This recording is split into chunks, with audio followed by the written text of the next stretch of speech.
falta essa parte de gestão. Se você pegar uma empresa média americana e uma empresa média brasileira, eles estejam à frente. Se o pessoal começar a se organizar na parte de gestão, a gente consegue bater eles. E as pessoas falam porque, tipo, não tem como saber quanto que uma VSL vai vender. Na verdade, tem. Um grande problema da galera é que, pô, o cara acerta uma VSL, depende dela o ano todo e depois já era, morre. Eu costumo dizer que o copywriter não é um escritor, né? O trabalho dele é analisar o mercado. A galera acha que copy é criatividade, mas a real copy é uma matemática. O ponto de atenção que o cara precisa ter pra ele conseguir escrever ofertas que vendem lá nos Estados Unidos é: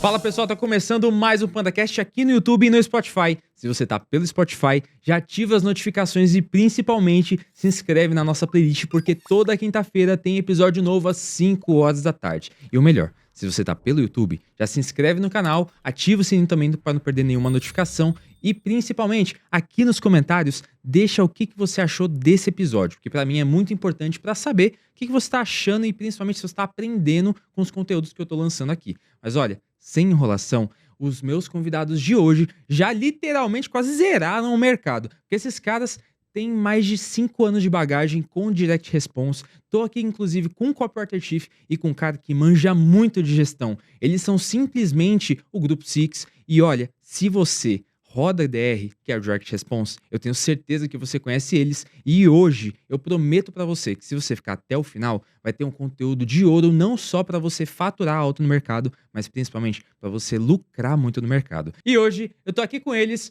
Luca Cristóvão e Derek Carneiro. Galera, prazer receber vocês aqui, mano. Prazer, mano. E olha, antes de começar, eu acho que um ponto interessante para entender mais desses 200 milhões de faturamento que vocês já geraram em vendas, eu quero entender de onde que vocês vieram, pode contar até um de cada vez, de onde que vocês vieram, o que vocês faziam antes de entrar no digital e principalmente como que vocês caíram no Direct Response e até mesmo como que vocês foram parar juntos lá no Grupo Six. Se alguém quiser começar, até a gente pode começar até por você, mano. Pode falar. Cara, eu sou o Luca, né? Não sei se todo mundo me conhece. Sou do Grupo Six, sou cofundador do Grupo Six. E como eu comecei, foi de uma maneira bem diferente assim, né? Geralmente o pessoal vem de outra operação, vem de drop, infoproduto e tal. Eu caí direto no Nutra desde o começo. Eu sempre fui um cara curioso, sempre gostei muito de computador, assim, desde os, 10 anos de idade. Então, puxando lá desde o começo, com 10 anos, parece mentira, mas eu fazia umas páginas de humor no Facebook. Juro que é verdade. Não. Caraca, no Face, mano. Fazia umas páginas de humor no Face, impulsionava elas, porque eu era, criador de conteúdo em páginas maiores, e o meu pagamento, assim, né, era uma menção. Então, sempre que eu mencionava, eu ganhava seguidor. Então, eu cresci uma página ali, eu fiquei com 800 mil seguidores, curtidas na época, né, no Facebook, e aí eu comecei a vender publicidade, assim, nessas minhas páginas. E não era muito dinheiro, mas foi minha primeira conexão, assim, né, com venda, com qualquer coisa relacionada, ter que cuidar de alguma coisa, foi mais ou menos nessa idade aí, a partir dos 10 anos. E aí eu lembro que eu comprei o meu primeiro computador com esse dinheiro. Então, o meu primeiro computador melhorzinho, não foi minha mãe que me deu, foi eu que comprei, vendendo essas menções, assim, nessas minhas páginas. E aí, pra não parecer mentira, a página chamava Conselhos do Wesley Safadão, juro por Deus. Foi quando o Wesley Safadão estourou, e aí eu vi esse gancho e eu fiz essa página. Copywriter cedo. Mano, ficou com 800 mil curtidas, eu tinha 11 anos. Era meio difícil de explicar isso. Mano, e até porque eu acredito que você pegou um hype ali também e acabou aproveitando, surfou ali e a galera vai que vai, né, mano? Foi naquela, não sei se vocês lembram disso, mas foi naquela, se você ama Jesus, curte a página da descrição. Se você ama do diabo, só olha, tá ligado? Foi nessa aí, cara, eu lembro que eu ganhava, uns 20 mil seguidores por dia. Só com essa porra, eu ficava, cara, que negócio idiota, velho. Dava muito seguidor. Então foi isso que me alavancou lá no começo. Não, e eu vejo gente aquecendo conta com esse tipo de post. Sim, até hoje. Até hoje existe isso. Mano, só que eu vejo um cachorrinho fofinho. Você adotaria, curta? Você deixaria o filhote morrer? Só olhe. E cara, o pessoal apela pra... O negócio mais idiota do mundo. Mas, como que tu encontrou, de fato, o DR, assim? Beleza, tu começou a ganhar dinheiro com isso, mas tu não achou que ia ficar fazendo isso a vida inteira? Não, com certeza não. Tu foi buscar qual foi o mecanismo, o gatilho que fez você olhar pro Direct Response pela primeira vez? Foi um anúncio? Ou você acabou caindo de paraquedas? Cara, eu sou amigo do Matheus Hockenbeck, da BH Ever. Antes de eu saber de qualquer coisa disso, né? E aí eu vi que ele começou a postar ali quando ele fazia 1 milhão por mês, mais ou menos, no Brasil só. E eu fiquei tipo, cara, o que esse cara tá fazendo, velho? E aí eu respondi na curiosidade, assim, e tipo assim, eu olho hoje, é meio foda, né? Todo mundo ficar perguntando o que você faz, uma hora você cansa de responder. E aí eu não sei por que ele me respondeu ali, a gente começou a trocar ideia e tal. E aí eu comecei a entender o mercado, ele foi me dando algumas dicas, né, de como que eu poderia entrar ali. E aí, a princípio, eu ia rodar como afiliado pra ele no Brasil mesmo, isso lá em 2021. Lá em 2021. E eu fui aprendendo e tal. E o Ale, que é meu sócio, ele rodava drop, né? Rodava aqueles fonezinhos, parecido com a Apple. E, enfim, aí depois ele foi transitar pra Nutra também, né? Começou a rodar Nutra ali, fazia uns 70 mil por mês. E aí ele deu uma cansada, porque ele fazia tudo sozinho. E aí um dia num futebol aleatório, ele pegou e falou, tipo, pô, vamos testar um produto junto? Meio sem expectativa nenhuma. E aí o que eu coloquei foi 3 mil reais. Então o meu start foi isso, né? 3 mil reais eu comecei. Hoje é impossível fazer isso. Na minha opinião, eu não faria com 3 mil. Eu acho inviável. Mas foi isso que eu comecei. 3 mil reais. E aí eu comecei com o Ale, que é meu sócio, ali meio a princípio para testar um produto. E aí, tamo aí. Então, né, recapitulando, comecei a descobrir com o Matheus Hockenbeck, ele que me ajudou ali no começo, me deu os direcionamentos que eu deveria estudar. E aí, a minha primeira empresa foi com o Ale mesmo, que é meu sócio até hoje. Que top, cara. Aham. E você, Derek, o que você fazia antes de entrar no DR? Qual foi a tua primeira experiência empreendendo? Ou se você trabalhava CLT antes? Quando eu tinha uns 12 anos ali, eu vendia brigadeiro na rua, porque eu precisava, tipo, queria trazer dinheiro pra casa, que, enfim, eu fui criado pra minha mãe solteira ali e tal, e aí eu queria ajudar as contas de casa alguma coisa, de alguma forma. E aí eu vendia, tipo, doce na rua, mas eu queria, tipo, não queria fazer essa porra, eu queria ganhar dinheiro na internet ali. E aí eu comecei a procurar, tipo, formas de ganhar dinheiro na internet e tal. E aí, em paralelo a isso, eu estudava programação, né, também. Era um bagulho ali que me interessava e tal. E aí eu fui estudando e eu acabei aprendendo sobre Python, acabei tipo, mandando bem na parada. E nessa época era isso, eu vendia doces na rua, estudava programação e precisava outras formas de ganhar dinheiro na internet, porque eu não ganhava grana com programação ainda, né? E aí, tipo, acabou que eu acabei me deparando com um vídeo lá de um cara falando, tipo, sobre ser afiliado, o Thiago Gomes. Eu acho que ele faz vídeo até hoje, essas coisas até hoje. E aí eu encontrei o vídeo dele e falei, mano, é isso, vou focar nesse negócio de marketing digital. Aí eu comecei a estudar pra ser afiliado também, já tinha esse skill de programação e tal. Então, tipo, chegou um momento em que os universos se colidiram. Eu falei, mano, vou lançar um curso de programação aqui, pegar uma audiência que eu tinha ali no Facebook de uma comunidade que eu administrava. E aí eu fiz meu lançamento, foi a primeira grana da internet, foi com isso. Tipo, basicamente ensinando, tipo, programação pra galera. Aí eu tinha ganhado, sei lá, uns 6 mil reais ali na época. E eu falei, caralho, isso é possível. Só que, tipo, até então, a minha expectativa de vida era isso, mano. Eu vou estudar, vou virar programador e vou trampar numa empresa assim, fazendo isso e já era, tá ligado? Só que aí quando eu ganhei aquela grana com marketing, por mais que tenha sido um curso de programação, o que me fez ganhar grana foi o marketing. Então eu falei, caralho, mano, vou direcionar mais energia pra isso, que isso aqui faz mais sentido. E eu comecei a estudar várias estratégias de marketing, tipo, afiliação, lançamento e assim sucessivamente. E aí tinha um cara que eu acompanhava na época do YouTube ali, que era o Elias Mamã, ele falava sobre copy.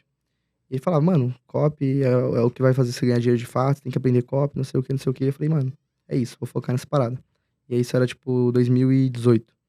Daí eu, tipo, comecei a estudar sobre copy, comprei até um curso dele na época lá que ele lançou, que era o Textos que Vendem. Daí foi, tipo, minha introdução a essa parte de copy foi isso, lá em 2018. Aí passou um ano ali, eu tava, tipo, fazendo as vendas como afiliado, tipo, tentando aplicar o que eu ensinava ali no curso, o que eu aprendi ali no curso, mas nunca ganhava nada, tipo, relevante ali. Daí, em 2019, a Empíricos, que era, tipo, a maior referência de copy do Brasil na época, eles lançaram um curso que foi o Copy Camp, daí eu comprei também. E aí, tipo, foi a minha introdução de fato ao copy raiz ali, porque foi lá que eu conheci nomes como Clayton Makepeace, Gary Halbert e outros caras ali que, tipo, consolidaram essa parada de copy mesmo, tá ligado? E aí eu comecei a estudar essa parada e falei, mano, eu, tipo, nessa época ali eu tava sendo afiliado, tava fazendo vídeo de review no YouTube, o Luca até viu um vídeo meu Engraçado. disso. Dá pra Tava... pôr um corte. Não, bizarro. Não, cara, não, depois me manda que eu vou mandar o editor colocar. Então... Melhor não. Era um vídeo review de um produto de ejaculação precoce, tá ligado? Ele com 15 anos. Eu com 15 anos. Não, o editor muda de ideia. E aí, tipo, mano, tava tentando um pouco de tudo ali, nada certo, mas aí, tipo, a Empírico, sei lá, chegou e falou, mano, copy, não sei o que, não sei o que. Eu falei, mano, é isso, vou focar em copy. E aí eu comecei, tipo assim, falei, mano, beleza, então vou começar a prestar serviço ali pras pessoas de copy, e é isso. E aí eu fui prospectando vários canais de YouTube ali, porque na época não tinha esse negócio de DR consolidado. Era expert, lançamento, essas coisas. Então fui prospectando vários canais de YouTube, vários perfis ali que eu segui no Instagram. Aí eu consegui ali alguns clientes e tal, mas, tipo, nada demais. Aí em 2020, foi meio que quando minha trajetória começou a mudar ali. Que aí eu conheci a Galega Profissional, que ela tipo, fazia parte de uma parada lá do Ryan, lá, do Mastermind e tal. E aí eu conheci ela por lá, e a gente acabou virando amigo e tal, comecei a trabalhar com ela. Daí foi graças a ela que, tipo, acabei conhecendo outras pessoas dentro do mercado. O Gustavo e o Gabriel do Instituto Experience, são até clientes aí da Caixa também, amigo nosso aí. Trabalhei com eles. E aí, tipo, foi graças a ela que eu fui tendo as minhas primeiras oportunidades como copy e fui, tipo, me consolidando. E aí, nesse meio tempo aí, comecei, tipo, a trabalhar em várias empresas, fazer freela. De 2020 a 2022, 2023, era freela, trabalho em várias empresas, estudando copy obsessivamente todo dia, sem parar, tá ligado? Uhum. Aí via, tipo, as lives do João Campos, quando ele aparecia. Aí lia livro de copy, Quick Start Copywriting System, todos os livros de copy que teve. Tipo, foi uma época bem caverna, assim, na minha vida. Abdiquei de tudo, parei de sair com meus amigos, parei de fazer tudo, só pra focar em fazer as paradas certas. Aí, em 2023, eu comecei a rodar oferta própria. Não, em 2022 comecei a rodar oferta própria. E aí, tipo, tava acertando bem. Aí tinha uma galera que queria me contratar pra escrever pra eles. E aí, dentro de 2022 e 2023, eu comecei a focar muito nisso, nessa questão de freela. De chegar e a galera me contratava, eu escrevia a copy pros caras e tipo, enfim, entregava a parada e aí se validava, e era isso. E aí, tipo, fui ganhando nome no mercado como freela. E aí cheguei a cobrar 50 mil reais por cada VSL que eu escrevia, mais uma porcentagem dos lucros e tal. Eu paguei.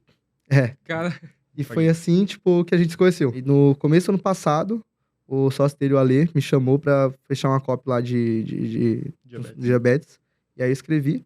Foi a época que a gente não tinha tanto foco nos Estados Unidos ainda. Uhum. A gente era muito grande no Brasil. A gente tava começando a transitar, fazer alguns testes pra lá. Então a gente não deu tanto valor assim, mas era uma acabou. Aí, tipo, chegamos a rodar e tal. E aí eu tava, nessa época ali, eu fazia isso. Fazia freela, mas rodava, tipo, oferta própria. E eu tava rodando na gringa, tá ligado? Aí eu tinha comentários com a Ale, que tava rodando na gringa e tal. E aí passou um tempo, eu acredito que foi por isso que o Ale me chamou, sei lá. hoje você tá full Grupo Six ou ainda O Grupo faz freela? 6. Uhum. Top. E até pra gente entrar nesse gancho que a gente tava falando agora sobre migrar pra gringa, quais foram os principais diferenciais? Até você pode falar sobre essa parte de copy e você nessa parte de gestão e toda a parte de controle também e de molde da empresa, porque você tem uma operação rodando no Brasil, você vai migrar tudo pra gringa, além da parte da linguagem e tudo mais, tem a parte também cultural deles, né? Tem Da muita vivência, diferença. Tem muita coisa. Sim. Então, quais são os principais pontos que você vê? E até o Derek pode complementar também nessa parte de copy também. Quais os pontos principais que vocês veem assim, que tem de diferença e que você vê que são primordiais? Tá, eu vou separar em 2 pilares, que são os que eu cuido mais, que é gestão e tráfego. Tá? Então, na parte de gestão, a diferença, eu vou sempre comparar a minha operação do Brasil com a operação dos Estados Unidos, tá? No Brasil, o que a gente tem? A gente tem estúdio próprio, a gente tem call center próprio, a gente tem time de e-mail próprio, então a gente tem toda a cadeia ali, né? A gente fechou toda a cadeia no Brasil. Por quê? Porque, obviamente, eu tenho mais controle, né, do que está acontecendo. Então, por exemplo, se o meu call center ele tá com KPI baixo, eu sei o motivo. Se o meu suporte é KPI baixo, eu sei o motivo. Nos Estados Unidos, a gente terceiriza algumas partes por enquanto, tá? Então, eu acho que as maiores diferenças são essas, né? Então, ali na parte de gestão, voltando para a parte de gestão. O que eu tenho que controlar mais? Os meus custos. Por quê? Porque eu sempre estou pagando em dólar. Então, como que eu posso reduzir isso? Entendeu? Então, a primeira coisa que a gente fez foi criar um time próprio de produção dentro da empresa. Né? Então, hoje a gente tenta não terceirizar serviço com empresas, mas sim com pessoas. Tá? Então, essa foi a principal mudança ali, né? Então, o que eu fiz? Quando a gente começou a dar foco mesmo, e eu tô falando isso recentemente, porque recentemente que eu e o Derek, a gente juntou mesmo nos Estados Unidos para dar um foco lá. Tá? Então, a primeira coisa que eu fiz foi olhar o que eu gastava mais e onde que eu poderia ganhar mais dinheiro.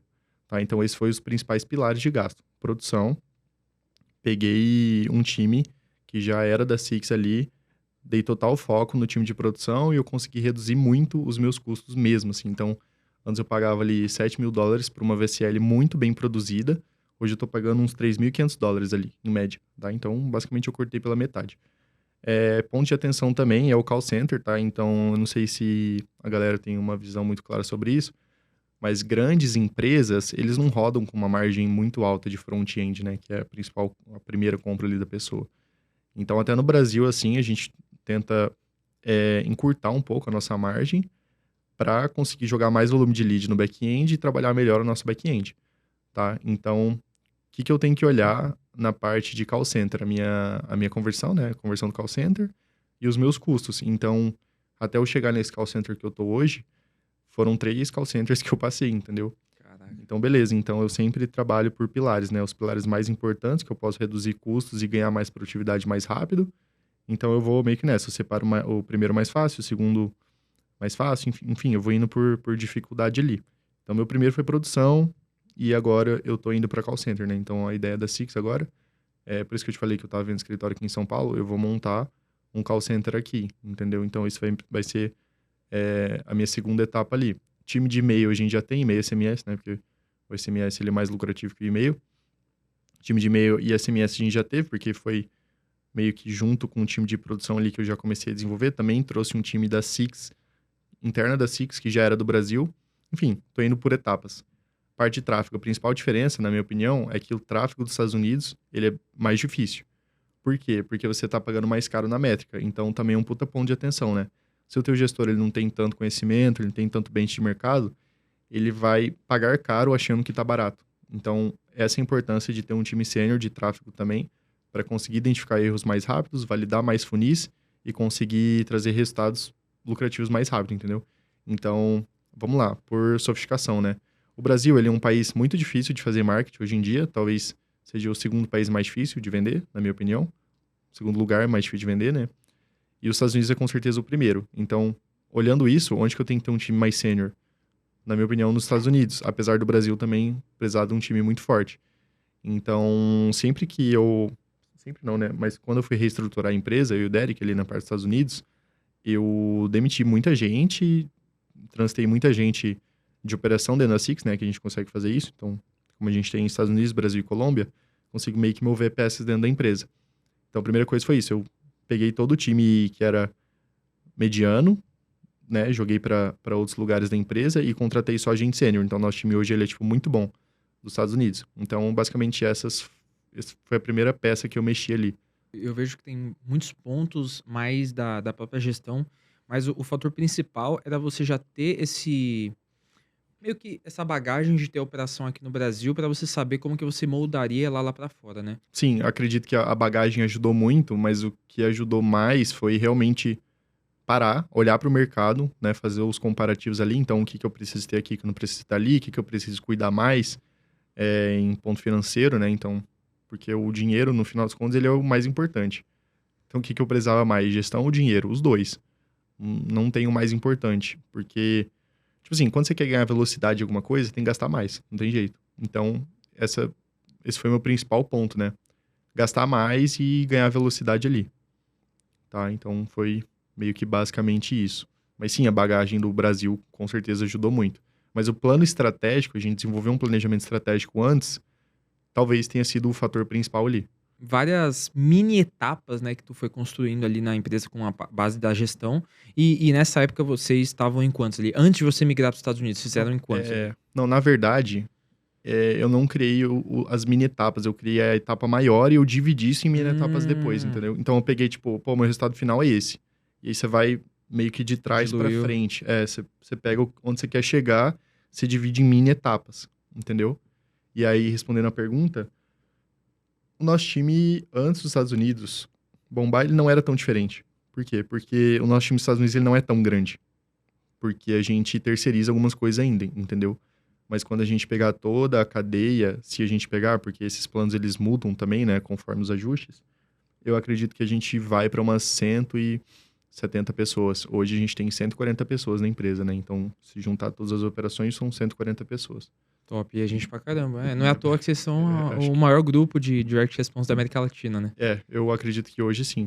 Acredito que hoje sim. E até falando na parte de copy também, você, Derek, como copy chief, o que você vê que são os pontos principais pra galera que, pelo menos, ou tá aprendendo copy, ou tá desenvolvendo as copies pra migrar do Brasil pra lá pra fora? Você pode até dar um exemplo de algum nicho específico, se você quiser até fazer alguma analogia, ou quiser mostrar melhor pra galera, mas quais foram os pontos que você mais se atentou pra conseguir, tipo, ter uma copy responsiva que converta muito melhor lá fora, mesmo sabendo que você, tipo, você não mora lá, você não é americano. Então, tipo, como que foi pra você essa transição pra vender no mercado global? Primeira coisa é que a diferença entre o Brasil e os Estados Unidos é que o brasileiro é mais cético. Então, tipo, você precisa de mais argumentos, você precisa focar muito na lógica e nos argumentos ali pra convencer o brasileiro a acreditar. Tipo, você precisa de uma VSL muito crível. Então, geralmente uma VSL ela tem a parte da lead, tem a história, tem a tese de marketing, que é onde você vai explicar o seu mecanismo único ali, a construção do produto e a oferta. Aqui no mercado brasileiro, a parte mais importante que sempre não pode faltar atenção é a parte da tese de marketing, que é basicamente a explicação do seu mecanismo único. Então, você tem que criar argumentos que a pessoa ouça ali e ela fala, tipo, que faz sentido, ela percebe que faz sentido aquilo ali. E é a parte, tipo, principal. Então, a história no Brasil, ela não é tão relevante, não é tão importante. A lead pode ser que é a introdução ali do vídeo, pode ser algo básico também. A sua oferta precisa ser boa, mas nada surpreendente. Agora, a tese de marketing, você precisa de argumentos, tipo, realmente bons, de muita prova, de muito... Tipo, precisa de uma base ali, sabe? Nos Estados Unidos, essa parte da tese ela é fundamental também, tipo, você não pode negligenciar isso. Mas eu percebo que o americano ele é mais de ficção, assim, é uma pessoa que é mais apegada à ficção, a ideias, a teorias, um público mais curioso. Então, o que acontece? O brasileiro é muito instigado pelo ceticismo. Então, quando você reduz o ceticismo deles, quando você quebra as objeções, você mostra que aquilo faz sentido, ele compra. O americano ele é muito mais instigado pela ideia. Então, quando você tem uma história muito diferente, uma ideia muito diferente, algo que o cara não viu, isso vai, tipo, vai prender ele ali. Então, por exemplo, uma oferta de próstata, uma das ofertas de próstata mais escalou no mercado americano, era basicamente, tipo assim, como que os astronautas conseguem urinar numa gravidade, tipo, loucona lá, tá ligado? E, tipo assim, essa oferta nunca vingaria no Brasil. Porque o brasileiro nem para pra pensar nessas coisas. Jamais. O brasileiro, ele só quer, tipo, algo mais concreto, algo mais simples. Mas lá fora, eles piram nesse negócio. Então, a grande diferença entre o Brasil e os Estados Unidos é isso. É que lá, o nível de ideia que você precisa ter é mais ousado, é mais diferente. É algo que instigue mais a curiosidade deles. Aqui no Brasil, algo mais básico, com argumentos plausíveis, lógica, é o que funciona. E aí, inclusive, essa eu acho que é a grande vantagem. É por esse motivo que, tipo, não só a gente, né, mas tantos brasileiros estão conseguindo se destacar lá fora. Porque, se você parar pra ver aqui, a maioria dos brasileiros que estão se destacando lá fora são brasileiros que já se destacavam antes aqui no Brasil. E por que eles se destacavam antes aqui no Brasil? Porque as VSLs que eles faziam tinham lógica, tinha argumento, era algo embasado. Até porque é a escola que eu e o João, tipo, acabou defendendo muito aqui no Brasil. O João trazendo as paradas de pontos lógicos, eu com essa parada de tese e tal. Então, tipo, o brasileiro meio que cria uma VSL, de fato, com mais lógica do que qualquer outra. Você pega uma VSL de um gringo e pega as nossas, você vai ver que os nossos argumentos, a nossa explicação, tudo é mais simples, mais fácil. Já o gringo é tudo mais viajado.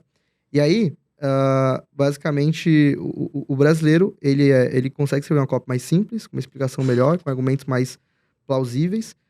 Só que ele também tem essa parada de trazer... a galera que percebeu isso, que lá funciona essa parada de ideias loucas, tá conseguindo trazer isso na cópia, né? Então, junta a lógica do Brasil, mas as ideias viajadas dos Estados Unidos, e aí a galera tá conseguindo se destacar bastante, sabe? Então, de forma resumida, o ponto de atenção que o cara precisa ter, né, para ele conseguir escrever ofertas que vendem lá nos Estados Unidos primeiro, tem que manter essa simplicidade, essa argumentação mais plausível, mais lógica do mercado brasileiro, mas tem que colocar essa parada de uma ideia mais viajada, uma ideia mais diferente, para instigar a curiosidade do americano. O cara conseguir fazer isso aí, tipo, tem grande chance de nadar de braçada. E eu entrevistei o Igor Neves recentemente, eu conheço ele de milhão também. Uhum. E ele fala abertamente que o brasileiro já tá muito à frente do americano, a nível de copy Uhum. e no DR. Vocês Sim. concordam com isso? Concordo. Concordo. E vocês aqui, principalmente, até pra deixar tu completar, Aham. qual que é o ponto principal que vocês falam, tipo, além da parte da copy? Porque vocês veem empresas como a de vocês, como o Grupo Six lá fora, tão fortes também? Ou vocês acreditam que o brasileiro, a nível de gestão e a nível também de sofisticação de mercado, a gente consegue dominar o mercado global, assim? Vocês veem essa possibilidade?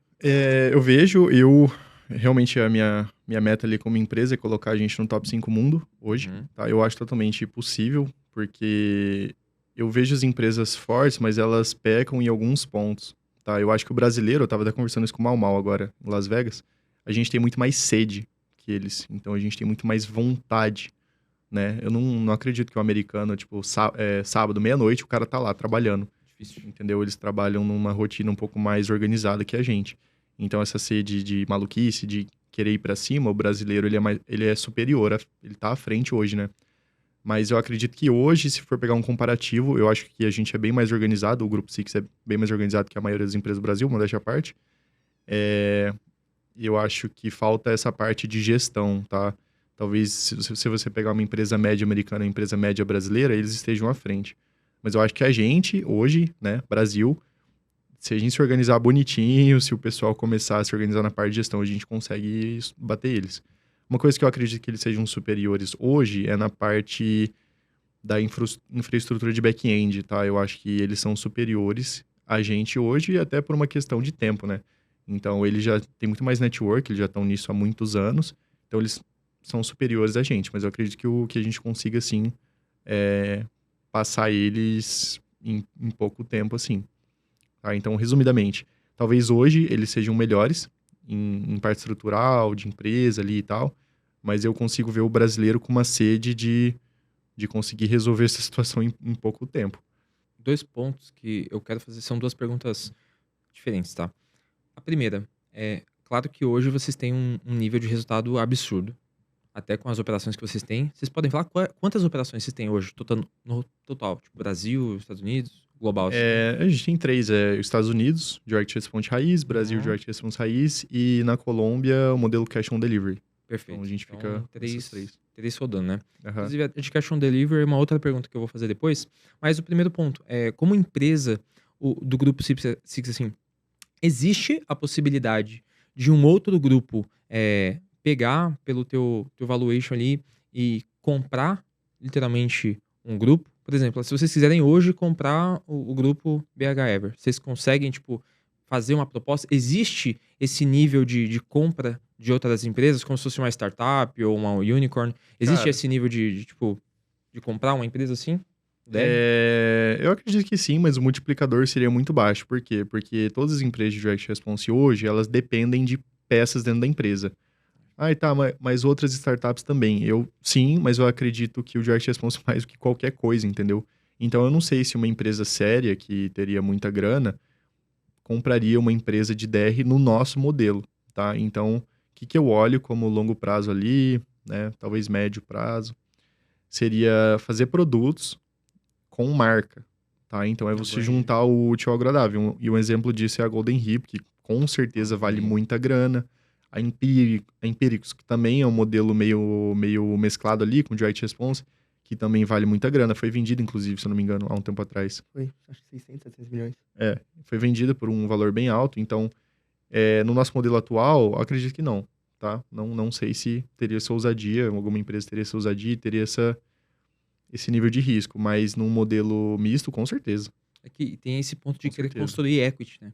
Então, Sim, tem claro. essa parte também. Só que aí você imagina que seria um ponto pra vocês a longo prazo, ou você acha que vocês, Sim, mantendo o padrão que vocês estão tendo, é o que você quer manter? Então, eu quero fazer os dois, né? Tava até conversando com o Derek hoje no café da manhã. O que a gente quer fazer? A gente quer se estruturar a um nível de faturamento e lucratividade nesse nosso modelo atual e depois jogar o jogo de marca. No Brasil, a gente já faz isso, tá? Então, eu posso falar abertamente isso. A gente tem a Vita Six hoje, né? A gente tem um médico ali que ele tem uma porcentagem dessa empresa, da Vita Six, e a gente quer fazer esse modelo, né? Então, hoje tem algumas empresas no Brasil que fazem isso e, na minha opinião, esse modelo no Brasil, pelo mercado ser mais cético, ele tem muito mais resultado do que o modelo tradicional que todo mundo faz ali, que é ter vários produtos. A Robson Galvão faz isso, né? Com a Gummy Hair. Sim, exato. Mas eu acho que ele fez isso num modelo mais tradicional ainda. A Blivo, ela, né, também. faz isso num Calo de modelo ossos, né? mais do nosso mundo.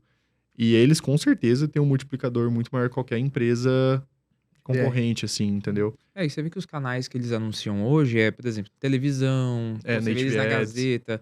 Tipo, exato, é o Native Ads cru, assim, literalmente é onde o DR já funciona há muitos anos. Sim, com Você certeza. vê ali o ômega 3 da Top Term, cara, os caras vendem o quê? Mais de 20 anos. Sim, A sim. minha mãe foi top afiliada também não sei se é da época de vocês ali, quando tinha Herbalife. Sim, sim. Então, tipo, aham. minha mãe foi top afiliada. Na época, tipo, de São Paulo, não era afiliado o nome ainda, mas ela meio que revendia, tá ligado? Eles Aham. davam premiação e tal.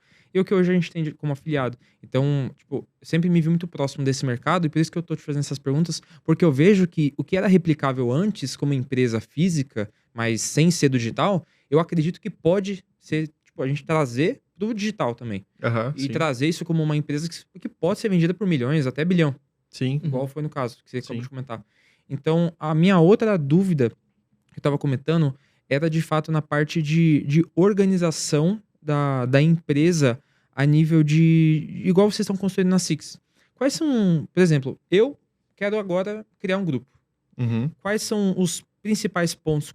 Onde tem que ter os principais gestores ali para a gente conseguir contratar? Beleza, tem que ter o gestor de tráfego, tem que ter o copy, tem que ter, sei lá, um gestor de projetos. Quais são os pontos principais dentro de um grupo para o pessoal que está de casa conseguir um dia almejar também construir uma operação igual vocês construíram? Eu divido ali em processo, né? Seria muito errado da minha parte eu explicar como funciona hoje a Six, porque eu tenho 140 pessoas. É muita gente. Mas se for começar do começo é foda, né? Mas se pegar de uma forma embrionária ali, os principais pilares, com certeza, é você ter um copywriter, né? Que é o coração do nosso modelo.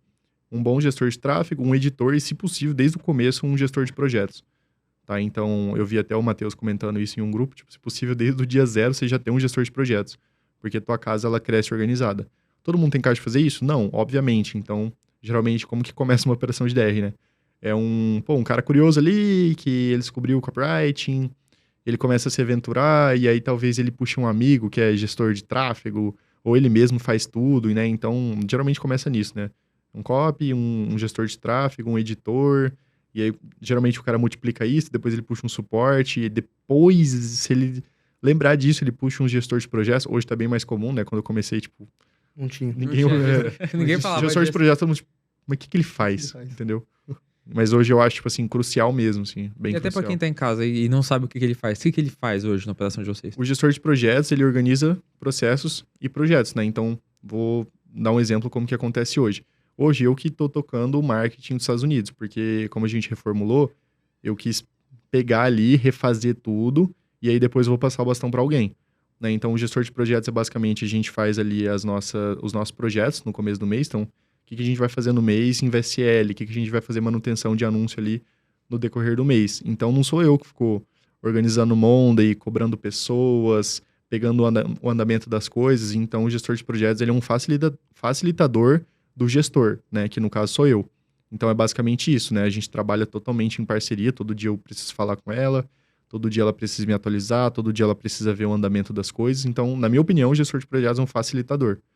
Tá? Caraca, muito bom. Até porque ela consegue te ajudar a gerenciar o que já meio que tá pré-pronto. Com certeza. Tipo, organizar a Inclusive, rotina e tal. Agora, enquanto a gente tá gravando, ela tá coordenando a call lá. A gente tem Caraca. call 3 vezes na semana. Eu fiquei em Las Vegas agora 21 dias. Não em Las Vegas especificamente, mas nos Estados Unidos 21 o dias. pessoal da Eagle e da Cart lá? Tava, aham. Fiquei 21 dias nos Estados Unidos. Eu não participei de muitas, mas a casa ficou organizada por ter um gestor de projetos, entendeu? Então, até um abraço aí pra Carol, gestora de projetos, muito boa. Braba. Então, o gestor de projetos, ele é o nosso facilitador, entendeu? E o bom é que você consegue delegar e não delargar, né? Porque eu vejo Com que certeza. a maioria da galera que entra no DR hoje, e eu falo isso com propriedade, porque, pô, já gravei mais de 200 podcasts aqui desde 2022. Uhum. Então, a maioria da galera que eu vejo hoje começa a fazer ali seu 1 milhão por mês, aí quer sempre aumentar o faturamento, mas quer ter menos trabalho. Exato. E o pessoal quer delargar. Ah, não, quero deixar lá pra rodar no automático e eu viver viajando e só receber como se fosse dividendos da própria operação. E eu acho que isso não existe, tá ligado? Na minha opinião, não. E então, eu literalmente vejo, assim, vocês como uma operação muito sólida e muito séria. Então, até pra gente conseguir trazer também pra essa pessoa e quebrar essa desilusão dela, que vocês vê hoje que é uma operação sólida? Quais são os pontos que você vê pra tua operação e fala, cara, a gente não vai quebrar porque a gente faz isso? Eu acredito que você ter previsibilidade. Então, por exemplo, na minha opinião, a gente é uma das empresas mais organizadas em previsibilidade. Né? Eu acredito que se você chegar em outras operações e falar, tipo, quanto vocês vão faturar esse ano, as pessoas não sabem. Eu sei, eu tenho a minha meta anual, né?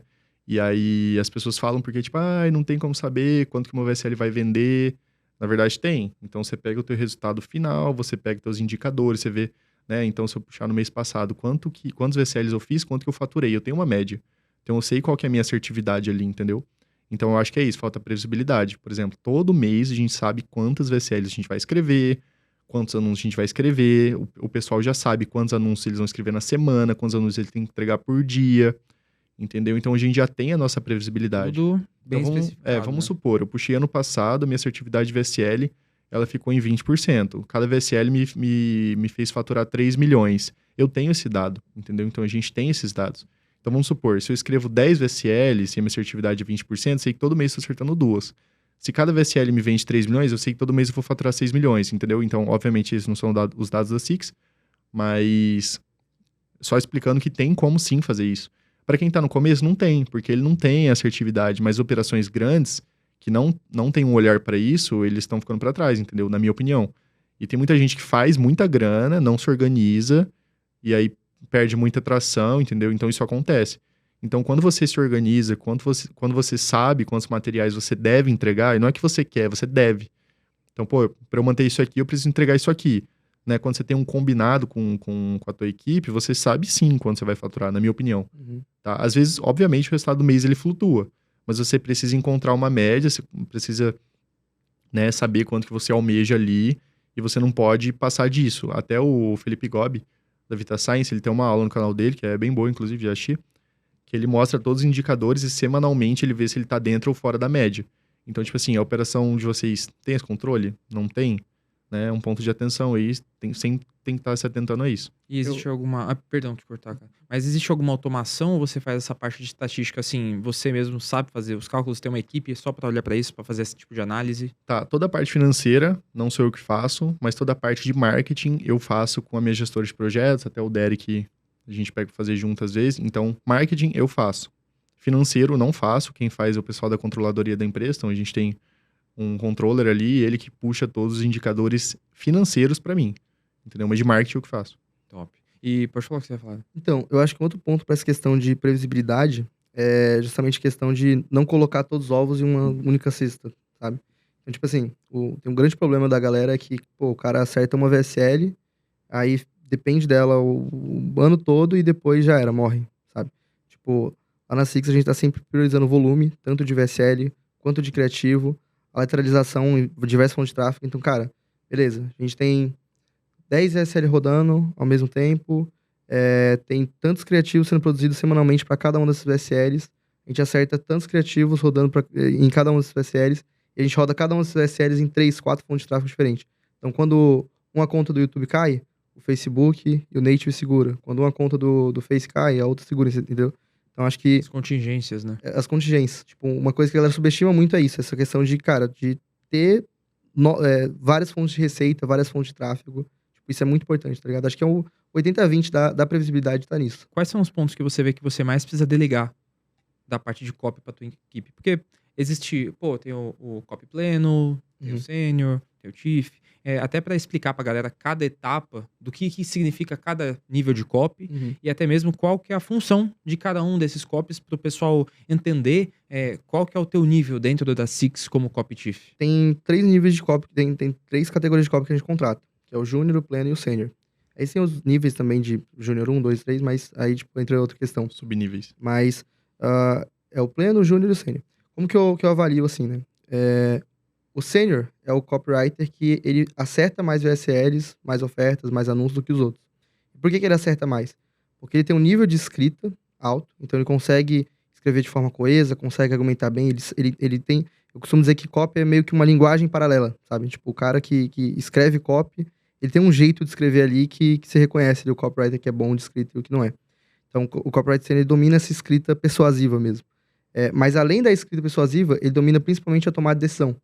Então, tipo, a galera acha que copy é criatividade, mas a real copy é uma matemática. Tipo, eu literalmente sei quando eu vou acertar uma VSL, os meus melhores copyrights sabem também, porque a gente, tipo, consegue, a gente tem um processo que consegue garantir essa taxa de acerto aí, elevada, né?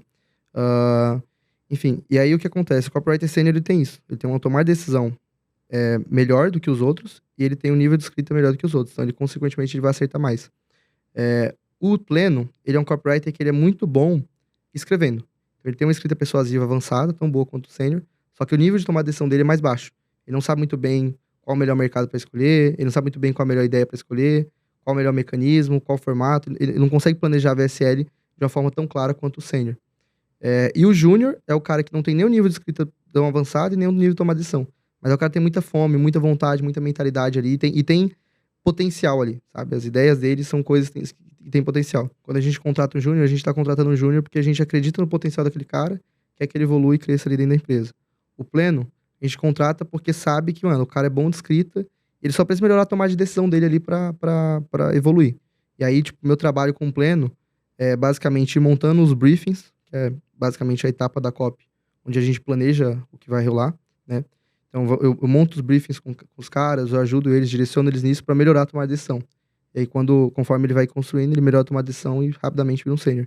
E o sênior, meu único trabalho é só garantir que ele vai conseguir entregar as coisas dentro do prazo estipulado, combinar as coisas. Tipo, é um cara que eu não me preocupo muito, que não dá dor de cabeça, sabe? Então, o meu trabalho ele é mais com pleno e com júnior. Literalmente você é como um gestor, chefe ali dessa galera, onde você mais revisa, você chega a dar pitaco, você faz algumas alterações, porque você sabe que você tem na mão a tua equipe de copies. Isso. E aí é mais ou menos isso. Isso, aí eu passo as informações pra ele. Então, cara, eu sei que alguma VSL tá escalado, eu sei que isso aqui tá em alta, porque basicamente a memória, eu costumo dizer que o copywriter não é um escritor, né? O trabalho dele é analisar o mercado.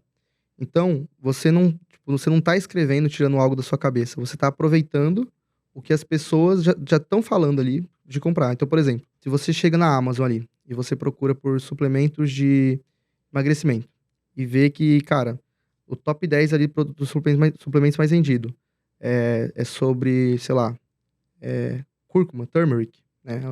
A cúrcuma. Tipo, cara, você sabe que as pessoas estão comprando aquilo. Então, se as pessoas estão comprando cúrcuma para emagrecer, é porque elas acreditam nisso.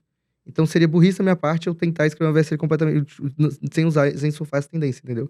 Então, basicamente, o trabalho do copywriter é entender o que tá em alta no mercado, tipo, não só em VSL, mas no público mesmo. Então, o que as pessoas estão comprando, quais vídeos as pessoas estão assistindo, o que elas estão consumindo, quais são os tópicos que estão interessando, que estão viralizando para aquele mercado. E aí, eu tô sempre atento no que tá acontecendo em cada um dos mercados que a gente atua, e vou passando essas informações pra galera, uso essas informações quando eu vou escrever, que às vezes eu escrevo também, e vou direcionando essa parada, para os meus copies tomarem decisões melhores, entendeu? E uma parada que eu vejo muito no mercado, até quando eu, não sei, tipo, claro, até me apresentando um pouquinho, eu já rodei info, já rodei drop, já tive e-commerce, já tive marca própria, antes de entrar agora e vim como SaaS em 2022 com a Cartpanda. Então, aí eu vejo que na minha bagagem ali, tinha um 80/20 que hoje em dia é primordial, que é furar a bolha de sofisticação. E na minha época não existia isso ainda. Na verdade existia, mas era muito mais simples. Tipo, era VSL, era um fundo branco, uma letra preta, e, mano, isso funcionava muito bem com uma narração porca que você fazia no CapCut ali, e dava muito bom. Então, hoje em dia, eu sei que tá muito mais difícil, principalmente pelo nível de concorrência e pelo nível de outras empresas também dos mesmos nichos também estarem investindo cada vez mais. Então, hoje, o que é um 80/20 para vocês, para furar esse nível de sofisticação, para conseguir escalar muito uma determinada oferta, muito um determinado nicho? O que vocês vê que é um 80/20 ali? Na parte da gravação, da VSL, atores tipo selecionados, não usar IA, ou usar IA em determinados momentos. O que vocês vê que é um 80/20 para furar essa bolha de sofisticação de mercado e escala muito hoje? Essa parte de produção é muito 80/20, então a gente grava e realmente produz tudo com ator real, faz as paradas de uma forma diferente. Mas, além disso, né, eu acredito que é muita forma como a gente faz copy. Tipo, se você pega ali a galera dos outros, os nossos concorrentes, por exemplo, eles fazem sempre a mesma coisa. Então, é sempre truque de alguma fruta, ou então umas paradas assim, tipo, é sempre o padrão que tá sendo no mercado. Tudo gelo, tudo que dá banana. Porque o que acontece? O mercado brasileiro, ele tem essa cultura da modelagem. Só que aí, essa cultura da modelagem funciona da seguinte forma. Os caras descobrem algo que tá escalando, eles replicam aquilo, às vezes da mesma forma, copiando, ou às vezes de uma forma um pouco diferente. Mas sempre replicando as mesmas coisas. Mas na prática, o grande segredo tipo, para você construir ofertas novas, diferentes e que conseguem um nível de escala mais alto, é justamente isso que eu falei dessas decisões que você toma. Então, quais são as decisões que você vai tomar no copy? Basicamente, a sua ideia, que é o que você vai... o que você vai puxar para as pessoas ali como conteúdo ali, que vai chamar a atenção delas. É o seu mecanismo e o que você está vendendo ali de ingredientes ali, a sua oferta, né? O seu entregável. Então, como que a gente faz hoje, né? A gente está sempre atento no que está em alta ali no Google Trends, o que está em alta no TikTok. Então, por exemplo, se a gente viu que, cara, viralizou recentemente uma atriz que perdeu muito peso. Nossa ideia vai ser, cara, qual o segredo dessa atriz para ela perder tanto peso aqui? Então, a gente vai pegar e vai surfar naquela tendência. Por exemplo, quando vai definir esse gancho, né? Ao invés de ser truque de alguma coisa, a gente pega, por exemplo, coisas que estão em alta. Então, cara, que nem você falou, por exemplo, o gelo. Tipo, o gelo tá em alta, por exemplo. A gente chega e pega essa ideia do gelo e associa com outra ideia que tá em alta. Outra coisa que tá em alta é o Ozempic. Ô, Simone Simaria. Como que ela emagreceu tanto? Aí junta tudo. Ele gosta. Mas, tipo... Aí quando você vê alguma situação aí, por exemplo, uma atriz que já emagreceu muito, você já imagina que os caras já devem estar pegando, fazendo uma dublagem e tal, falando. Só que nesse caso você não precisa necessariamente usar um deepfake ou uma parada assim. Você pode, tipo assim, simplesmente surfar naquela tendência. Tipo assim, pô, a Simone Simaria emagreceu usando o Ozempic. Como que você conecta isso como você conecta com o teu isso, produto, entendeu? Tipo assim, ó, a Simone emagreceu usando o Ozempic. E aí o gelo tá em alta e o Ozempic também. Daí você chega e fala, aí coloca, tipo assim, uma reportagem da Simone falando que emagreceu. E aí chega e fala, ó... Emagreceu ou como criativo mesmo? Pode colocar na própria lead, uma reportagem dela.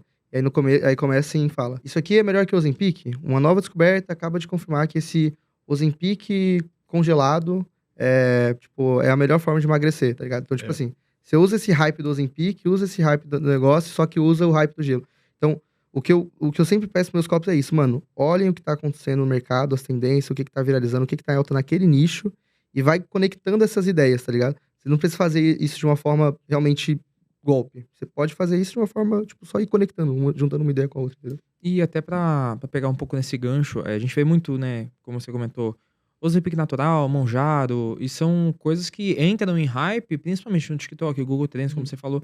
Mas um ponto principal, existe a possibilidade da gente criar um branding, claro, usando o mesmo método do Direct Response para criativo, para VSL e tudo mais, só que fazendo um branding disso, pensando em ter um LTV, pensando em meio que construir a marca, ou vocês acham que a proposta muito agressiva acaba distanciando do branding? Eu acho que dá. Consigo falar isso com mais propriedade, porque antes de eu entrar de fato ali na operação dos Estados Unidos, juntar com o Derek, a gente estava muito focado nisso, eu e o Ale, né, meu sócio. Com a Vita Six, a gente tem um médico, né, então a gente apresenta só com o médico, e a diferença de fazer algo mais pesado para algo menos leve, na verdade é só o jeito que você apresenta isso, entendeu? Então, por exemplo, o que a galera que faz o Blackzão ali, eles fazem? É sempre uma promessa muito forte, é sempre umas ideias muito malucas, entendeu? Quando você vai fazer um brand, meio que você não precisa fazer isso. Por quê? Porque você tem um médico, entendeu? Os caras de ED bota pornô na VSL. Exato. Então os produtos mais com brand ali, até um exemplo da Blivo, eles não têm promessas tão firmes assim, entendeu? Porque tecnicamente você não precisa, você consegue ancorar as suas promessas de outras formas. Então, por exemplo, o médico, ele já traz uma credibilidade absurda, o fechamento ele já traz, e aí isso entra numa parte de gestão também. Então, por exemplo, quando você consegue prever que você vai fazer um produto melhor ali, seu entregável ele vai ser melhor, as pessoas vão comprar, será que você precisa rodar com a mesma margem de quem roda produto que vai comprar só uma vez, entendeu? Então, começa a ficar um jogo bem mais sério. Eu não acho que todo mundo que faz esse marketing mais black consegue jogar um jogo mais limpo. Muito pelo contrário, porque é sim mais difícil, tem mais pontos de atenção. Então, por exemplo, você vai pagar bem mais caro no teu produto. Você vai ter que ter um médico. Quanto você vai pagar para esse médico, entendeu? Você vai dar porcentagem para ele, sem ter um advogado. Então, tipo, hoje, essa nossa parte da Vita Six, eu tenho o melhor advogado do Brasil para médicos. Melhor, tipo, é bem caro o contrato dele, entendeu? Então, todo mundo consegue tancar, né? Então essa é a diferença. Você tem mais pontos de atenção, teu marketing não precisa ser tão agressivo, mas ele precisa ser mais inteligente, entendeu?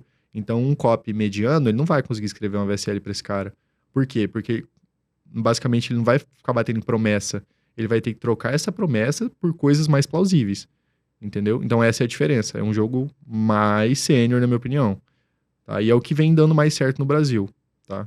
Então, E até pra bastante parte que você tinha comentado ali sobre o Cash on Delivery, que é na Colômbia, né? aham. Cara, por que te fez olhar pro Cash on Delivery? Eu comecei com isso de Cash on Delivery meio que antes de todo mundo, na minha opinião, tá?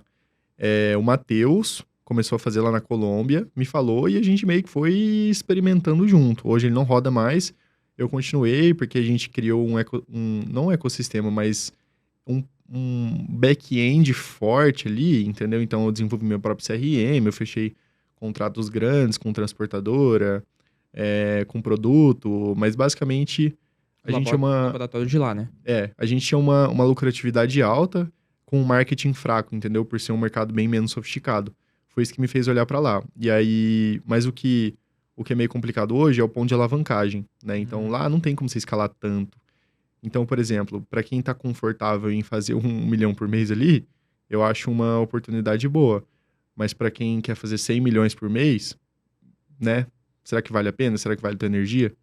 Então esse é o ponto. Então, resumidamente, o que me fez olhar para lá foi que a gente conseguia ter um resultado legal, uma lucratividade interessante com um marketing mais fraco, e lá é um mercado mais constante também, tá? Então para quem reclama de previsibilidade aí, lá você tem mais previsibilidade. E é foda que, assim, que eu vejo como startup, né, mano? Quando você trampa com startup, são outros 500.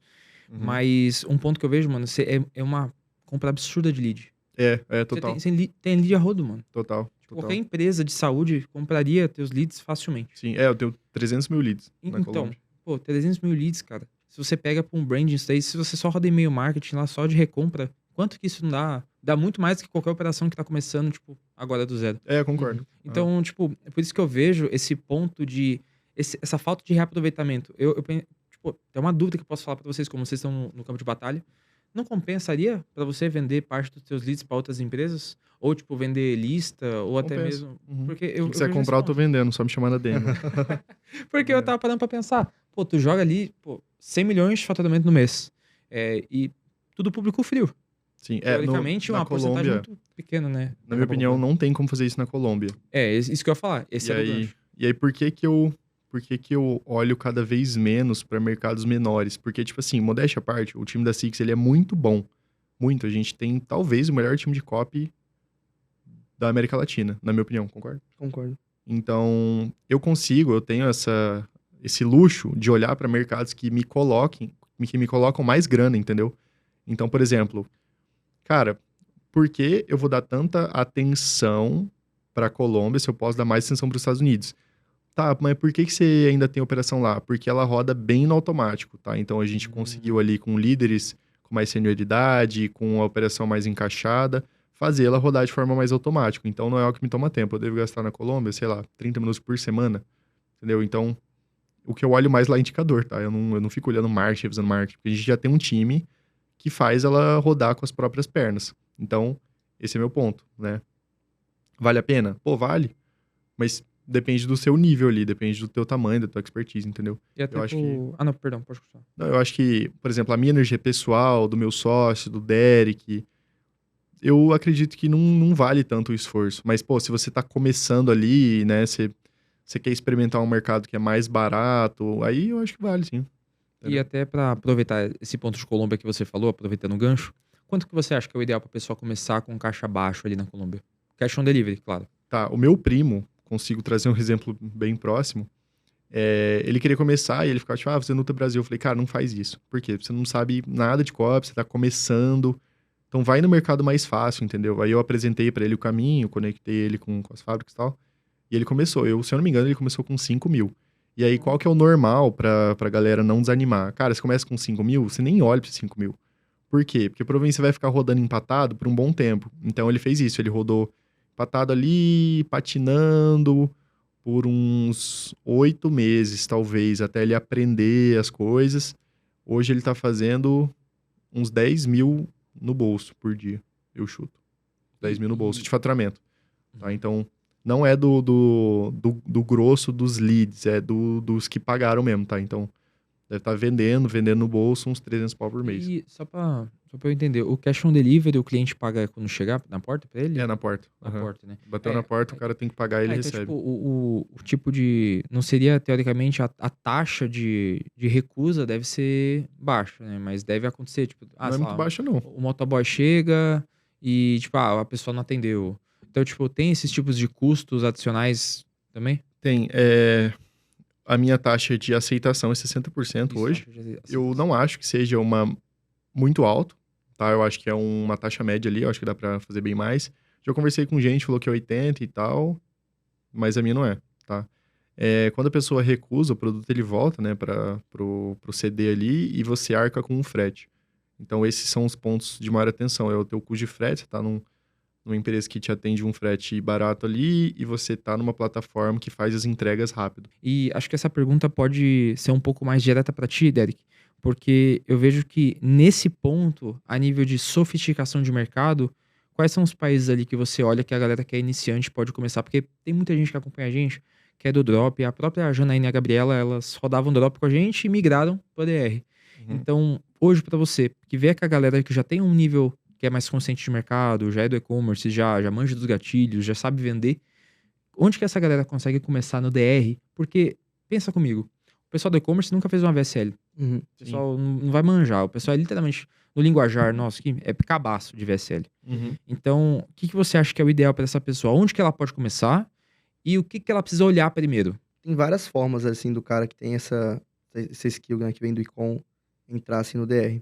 Acho que a primeira forma é, o cara que vem do e-com, ele domina mais tráfego do que qualquer outra coisa. Então, talvez o melhor caminho para ele seria ser afiliado. Concordo bastante. Porque, na prática, ele não vai precisar olhar para VSL, não vai precisar olhar para absolutamente nada que não seja tráfego e criativo, que é uma skill que ele já tem. E aí, com isso, ele já consegue entrar, tipo, por exemplo, rodar com um afiliado.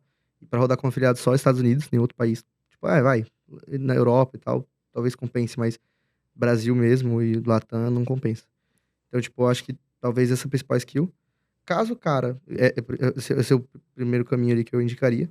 Mas caso o cara não queira montar a operação e tal, eu acredito que eu faria algo relacionado a info internacional. Não faria nada de Nutra, nem no Brasil.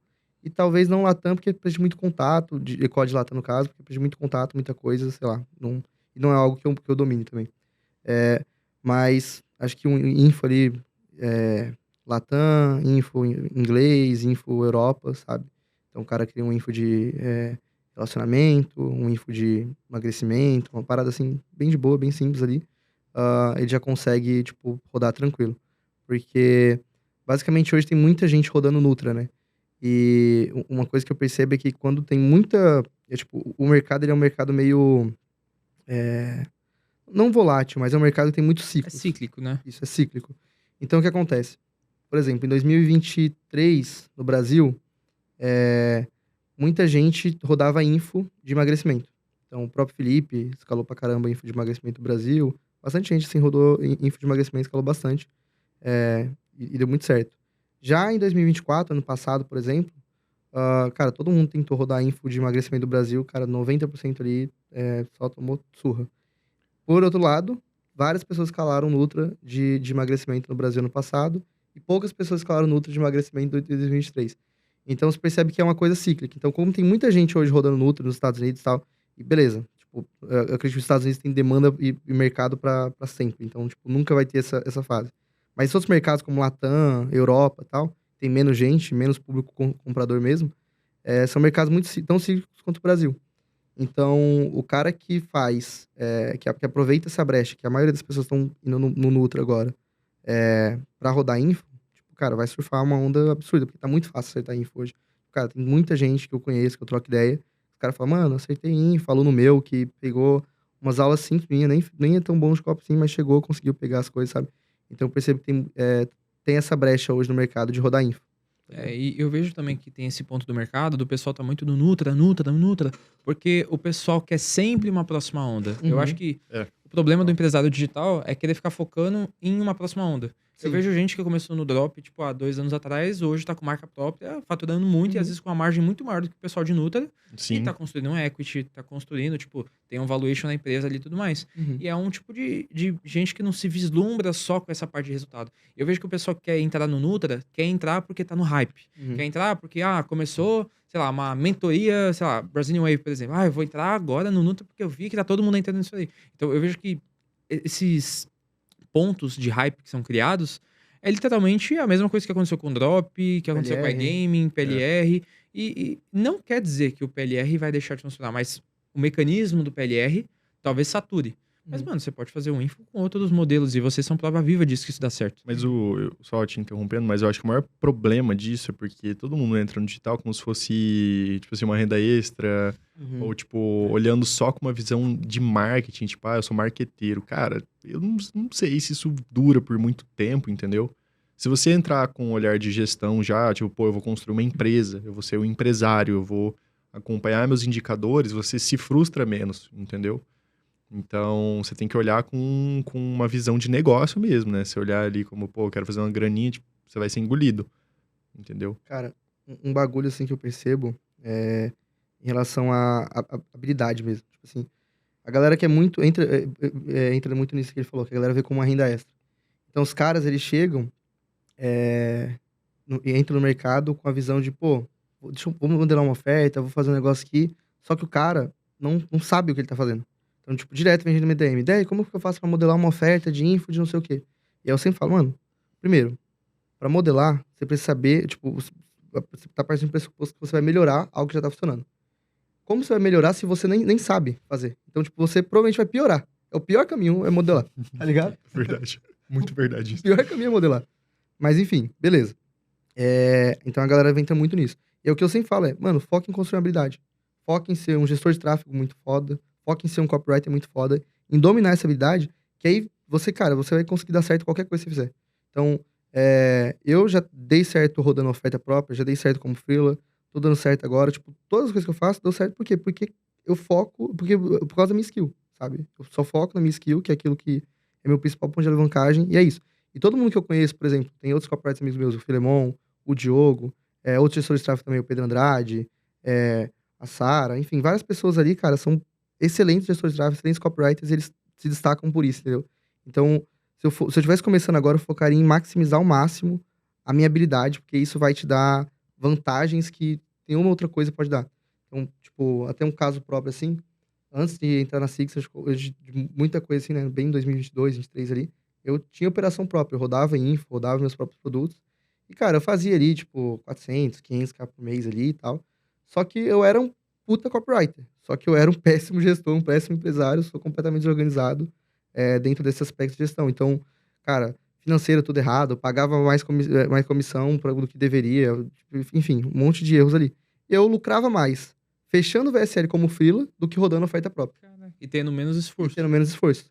Então, foi até por isso que eu decidi parar de focar na operação e só focar em freela. Tipo, eu ganhei muito mais grana com freela do que rodando oferta própria. E, cara, eu tenho certeza que como freela, eu ganhava mais que a maior parte dos donos de operação do Brasil. O Caio foi isso também, o Caio LaRocque. O Caio foi isso também, verdade. Ele tinha uma empresa, tipo, 12 funcionários, assim, era só de uma empresa bem boa, assim. Daí ele pegou e falou, cara, acho que o meu maior ponto de alavancagem é ser um puta afiliado nos Estados Unidos, porque ele era um ótimo gestor de tráfego. Eu dei uma palestra ontem falando sobre branding pessoal e branding empresarial. E o branding começa no propósito da empresa e você como pessoa, antes de você querer fazer o branding. Concordo. É que o pessoal quer pensar em dinheiro. Só que, na verdade, não adianta nada você ir atrás de dinheiro e você se sentir um vazio porque aquilo não era o teu propósito. Então, você quer o sonho da sociedade, não quer o seu sonho. Então, eu acho que da parte do pressuposto de vocês, é legal vocês estarem sempre modelando vocês mesmos. Sim. Modelando o passado de vocês. O que a gente fez que a gente acertou para ter a previsibilidade para acertar no futuro e saber pelas métricas o que a gente consegue atingir, o que a gente pode melhorar. Então, isso que eu acho muito foda de vocês, por isso que eu acho que com certeza vocês estão se consolidando não só como os melhores da América Latina, mas também como os melhores da América, juntando os Estados Unidos e tudo mais. Então, eu vendo como Felipe, vendo como Cartpanda, vejo muito potencial em vocês para os próximos 1, 2 anos, para vocês estourarem cada vez mais. Então, a minha dúvida vai entrar exatamente nisso que eu tô falando agora. Antes de entrar na nossa dinâmica das cartas e tudo mais, é possível uma empresa como o Grupo Six, por exemplo, vamos supor, vocês, para as operações de vocês, pô, a gente já tem muito caixa, já tem muita estrutura, pô, a gente não precisa mais da VTurb para player de vídeo. A gente vai fazer nossa própria estrutura para player de vídeo para parar de pagar taxa disso. Pô, a gente vai construir nosso próprio checkout pra gente rodar as nossas coisas e vocês irem, tipo, tirando essa parte de delegar e construírem teu próprio sistema. É possível isso? Tipo, plausível? Cara, se eu quisesse, eu faria isso. Mas, por exemplo, eu olho os pontos de alavancagem. Então, onde que eu devo gastar mais energia para colocar mais dinheiro em casa, entendeu? E, cara, a gente já se aventurou em fazer várias coisas, tá? Elas ficam boas, mas sempre tem um serviço terceiro que pode ser melhor, entendeu? Então, por exemplo, a questão de checkout. Cara, será que vale a pena eu gastar energia criando checkout, criando um time? Porque eu tava conversando com o Lucas e, pô, vocês estão com muito dev. E dev caro, entendeu? Então, se eu criar o meu, eu vou bater de frente com vocês? Provavelmente não. Vocês estão focados em fazer aquilo, entendeu? Nosso core, né? Então, é o core de vocês. O nosso core hoje, ele é marketing. Onde que eu expando um pouco mais? Call center, porque eu já tenho um puta líder, entendeu? Então, eu comecei isso há 3 anos atrás. Eu achei em call center faz 3 anos, entendeu? Então, isso eu já tenho bagagem. Para novas coisas, eu não sei se vale tanto a pena, entendeu? E o call center, ele também acopla um marketing ali. Agora, pô, eu vou pra tech, eu conseguiria fazer sim, mas provavelmente vocês vão fazer melhor pra mim, entendeu? A VTurb, eu já tive essa proposta. Eu tinha um CTO e ele falou, pô, vamos fazer, dá pra fazer e tal. Falei, cara, não vai valer a pena, entendeu? A gente vai gastar energia com isso, vamos focar nossa energia no que é melhor pra gente. Então, por exemplo, eu tirei energia disso e eu construí um CRM pro meu call center. Então, meu CRM pro meu call center, ele é próprio. Uma estrutura inteira de call center, ela é própria. Então, sim, a gente conseguiria fazer isso pela nossa expertise, caixa, a gente já conhece pessoas, mas não é para onde a gente olha. A gente olha para os nossos pontos de alavancagem, que hoje é marketing. Então, se acopla marketing, eu faço. Se não acopla, eu não gasto meu tempo, entendeu? Apesar de, sim, pô, talvez eu ia economizar e tal. Mas quantas coisas eu teria que pensar no meu dia? Entendeu? Então, isso é o que eu venho fazendo. Quando eu reformulei os Estados Unidos, o Derek sabe. Eu não fiquei soltando 1 milhão de ofertas. Eu pensei, eu criei um planejamento estratégico. Então, quando a gente começou a rodar no modelo novo, estava tudo desenhado. Eu desenhei antes. Entendeu? Então, eu penso isso para a empresa também. Antes da gente começar o ano, eu e meu sócio, a gente desenhou o ano. Então, a gente sabe onde que a gente quer chegar, o que a gente vai fazer, o que a gente não vai fazer. Então, sim, poderia fazer, mas não é o nosso foco hoje, entendeu? Top. E até pra gente entrar agora na nossa dinâmica, olha, se você já tá gostando desse episódio, já deixa o like. E se você tá pelo Spotify, já deixa o like também e salva essa playlist. Mas olha, deixa aqui nos comentários o que você tá achando. E agora, começa a nossa dinâmica do Panda Quest. E como que funciona? Nós três, cada um vai tirar uma carta e a gente não vai ver os temas. A gente vai sortear uma por uma e vocês vão passar pra mim o melhor insight sobre cada tema que foi sorteado, beleza? Então, toca a vinheta do Panda Quest com o Luca e com o Derek. Começando a nossa dinâmica do Panda Quest. Mas e aí, tá curtindo? Os meninos mandam bem demais, né? E olha, não é à toa que eles são um dos melhores da América Latina. E logo mais, quem sabe, um dos melhores do mundo. Eu acredito. É a meta. E se vocês têm isso como meta, claro que é totalmente plausível se estiver no roadmap de vocês. Já tá desenhado. Exato, pô. Caraca, desenhado. que foda, mano. De verdade. E pra mim é um prazer receber pessoas com uma meta tão grande aqui no podcast. Por que que eu falo isso? Porque a maioria das pessoas que vem, às vezes tá confortável em fazer ali um faturamento por mês e tirar um lucro X e tá de boa, estagna. Então, eu fico muito feliz de receber pessoas que têm fome, que têm essa sede de querer crescer, de querer dominar o mercado, de querer mais do que acha que pode fazer. Então, pra mim é um prazer receber pessoas como vocês aqui, gente. Valeu. E agora, entrando na nossa dinâmica, agora a gente começa a parte que eu mais gosto. Ó, cartas na mesa, eu quero que vocês selecionem, cada um seleciona uma carta e não vê o tema, tá? Eu vou selecionar isso aqui. Ó, pode me dar as cartas aí, então. Pode me dar a sua também. Vamos começar aqui por essa aqui. Olha, tema interessante.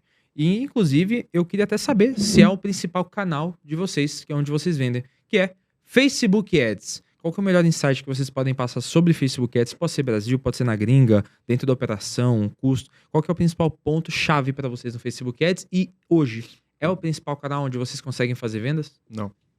É o canal que eu tenho mais conhecimento, então foi bom que essa pergunta, mas não é o nosso principal canal hoje, tá? Insight breve sobre Facebook Ads. O que funcionava no passado não é o que funciona hoje. Deixe as suas contas mais fortes. Então, se você não tem, compre. E eu vou complementar com mais uma. Os criativos que funcionam no passado não são os que funcionam hoje. O que não funcionava antes e que agora que você vê, pô, este modelo de criativo funciona mais? Tá, na minha opinião, antes o pessoal focava muito em podcast, em anúnciozinhos simples. Eu acho que hoje os anúncios mais bem elaborados, eles funcionam mais. Anúncios com objetos, com coisas mais curiosas, com receitas, eles tendem a funcionar mais. Eu acho que IA não é o teu maior ponto de alavancagem, né? Então, você usar o GC ali vai fazer mais sentido. E é isso. Sobre tráfego, essa parada de ficar duplicando 1 milhão de campanha, na minha opinião, não funciona mais. Você tem menos constância. E a parte de IBM, por que eu falo sobre ativos? Os teus ads, eles vão passar mais, eles vão ser menos reprovados em ativos mais fortes. E você como copy, o que você pode falar, tipo, até na parte do cliente que tá ali dentro do Facebook Ads e até para pegar em alguns tipos de nicho específico, vendo como copywriter, o que você vê que é um ponto-chave ali para você, pelo menos na parte de criativo, ou até mesmo quando você manda um cliente para uma pre-sell ali, o que você vê que é um ponto primordial ali para esse cliente que tá ali rodando, scrollando o feed, para ele parar o que ele tá fazendo e literalmente olhar para tudo que você escreveu e sentir aquilo e entrar no teu funil? Cara, o maior segredo ali pra você acertar criativos constantemente, principalmente no Facebook, qualquer fonte de tráfego, mas principalmente no Facebook, a gente falando sobre isso, né?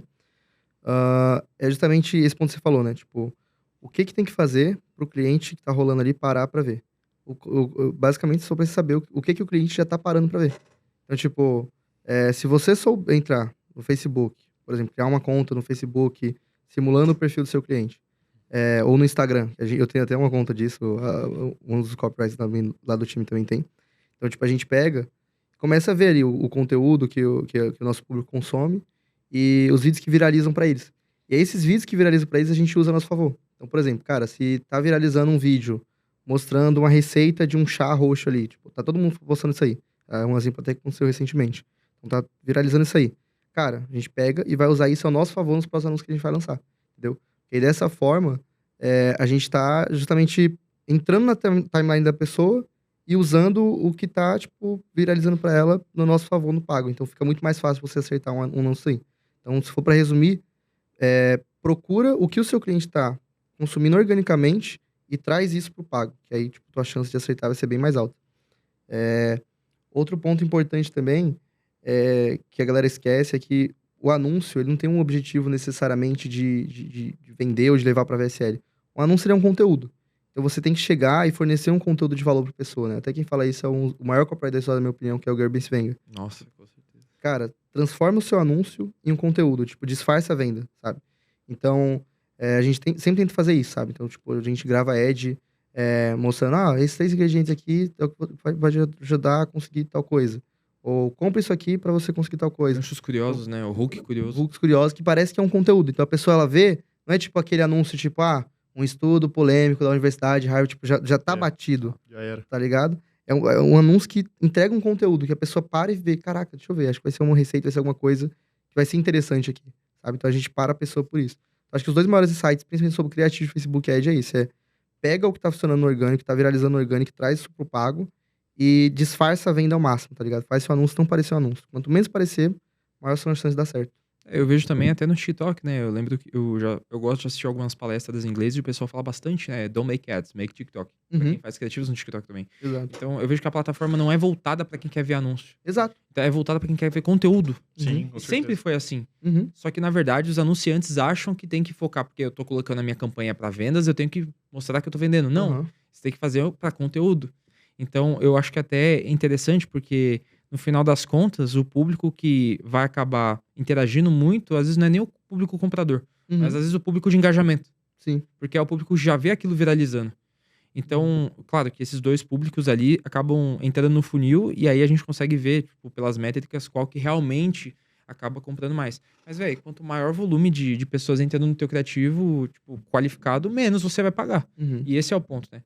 Até porque você, como manja mais Face, você deve ter um nível de sofisticação de saber qual criativo que você já pode matar de primeira. Sim, Até, com certeza. tipo, de olhar assim a BM, tipo, já saber também. Com certeza. É exatamente isso que acontece.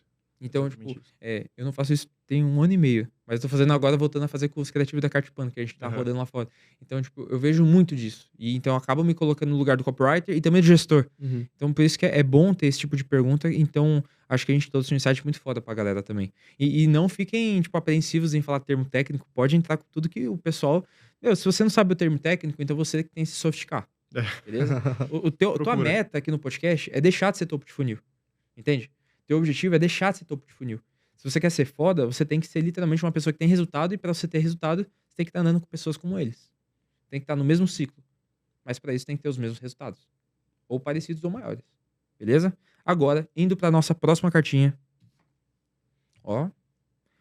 Um medo que o Luca e o Derek têm. Pode ser um medo pessoal, um medo do negócio de vocês, da operação de vocês. Pode ser qualquer coisa aleatória também. Eu acho que o medo, ele deve ser de coisas que você não tem controle, entendeu? Então, por exemplo, o que você não tem controle na sua vida, na sua opinião? Talvez a morte, né? E alguma coisa relacionada à saúde, porque o resto eu acho totalmente controlável. Então, por exemplo, é meio foda falar, eu vou ter um medo de quebrar. Porque a responsabilidade da sua empresa, ela tá literalmente em você, entendeu? Então, se sua empresa tá ruim, a culpa é sua. Ponto. Ah, mas não... Cara, a culpa é sua, entendeu? As tomadas de decisão, elas estão ali. Então, os medos que eu tenho, talvez seja perder algum ente querido e ter algum problema de saúde. Porque o resto eu sei que tá totalmente sobre o meu controle ali. Cara, acho que foi a melhor resposta sobre o medo em 3 anos de podcast. É mesmo? Nossa. Papo reto. Mas é basicamente isso também, tipo, eu costumo, meus amigos, eles falam pra mim que eu sou a pessoa mais estoica que eles conhecem, tá ligado? Nossa, é bizarro. Porque, tipo, eu literalmente não me importo com absolutamente nada que não esteja sob meu controle. Então, cara, se, tipo, que esteja sob meu controle. Então, se eu sei que eu posso controlar aquilo, tipo, você tem medo de perder dinheiro? Não tenho. Eu sei que eu posso fazer de novo. Você tem medo de fazer outra coisa? Não tenho. Tipo, eu acho que isso é bom, porque essa ausência de medo das coisas que você consegue controlar é o que faz você tomar riscos que a maioria das pessoas não estão dispostas a tomar.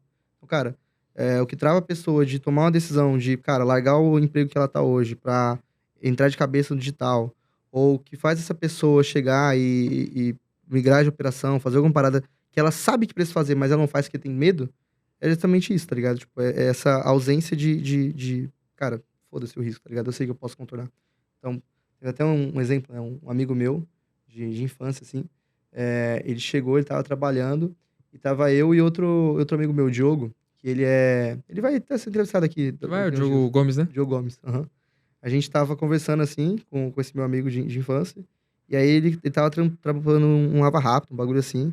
A gente tava falando, mano, por que você não vai pro digital, velho? Tipo, ó o que a gente vive, ó as coisas aqui, tipo, a gente dá Tem todos os acessos. acesso a todo mundo, Tem né? acesso a todo mundo, todas as oportunidades, vem, tipo... E aí, tipo, enfim, ficamos horas ali na cabeça do cara. E aí ele chegou, largou o trampo dele que ele tava trampando e foi pra... E começou a estudar edição de vídeo. Foi o que a gente recomendou pra ele lá. Cara, 3 meses estudando, o menor já dominou o lip sync, dominou tudo. Entrou na operação agora de um amigo meu, acertou 4 criativos lá de tipo, edição ali e tal. Tá arrebentando, mandando bem. E, cara, se não fosse a gente falando isso, ele não teria tomado essa decisão. Mas essa é a parada. Você não precisa depender de alguém. Você tem que criar essa voz na sua cabeça por conta própria, tá ligado? Então, acho que é basicamente isso aí também. Tipo, eu tenho medo de morte, medo de perder minha mãe, as pessoas que eu amo, assim. Mas de qualquer outra coisa, tipo, tô total neutro. E, cara, tem uma coisa que eu também sou muito estoico também. Uhum. Mas eu tô, claro, sempre melhorando. E uma parada que conseguiu me ajudar, e acho que pode ajudar também vocês e a galera que tá em casa, é pensar o seguinte. Pensamento gera sentimento. Uhum. Se o sentimento que eu tô sentindo é ruim, troca o pensamento. Uhum. É simples. Sim. Tá ligado? Concordo. Então, a maioria das pessoas fica sentindo algo ruim por uma preocupação com uma coisa que às vezes ela não consegue mudar, igual você falou. Uhum. O presidente do Brasil é o presidente X. Mano, foda-se, meu voto não vai mudar dá porra nada. nenhuma. Mas a carne aumentou, não sei o que, algo que o Lula falou. Mano, foda-se, eu trabalho mais e eu vou conseguir ganhar mais grana sem depender disso. Então, tipo, quem é foda não tem medo. Uhum. E eu vejo esse ponto. E parece que as pessoas que... É muito fácil, né, a turma querer refutar a gente, mas quando a gente consegue se conectar como empresário, ou até mesmo... Não precisa ser empresário, mas uma pessoa de alto desempenho, entende isso. Em qualquer nível, em qualquer, tipo, cargo que ela seja, em qualquer nicho, ou até mesmo profissão que ela tem. Então isso que eu acho legal. Esse nível de mentalidade que vocês trouxeram pra gente aqui no podcast, que acaba se identificando com muita gente que tá assistindo, e às vezes, pô, eu penso assim e não sabia. Então, esse é o ponto. Mudar vidas com base no que vocês já vivem hoje. Então, às vezes o podcast, até para explicar para vocês, não é sobre o que vocês faturaram, o que vocês construíram, mas como vocês pensam. Sim. Então, esse é o formato que a galera não quer modelar o que vocês fazem às vezes, mas modelar o que vocês pensam. Porque se elas não tiverem a cabeça que vocês têm, elas não vão conseguir construir o que vocês construíram.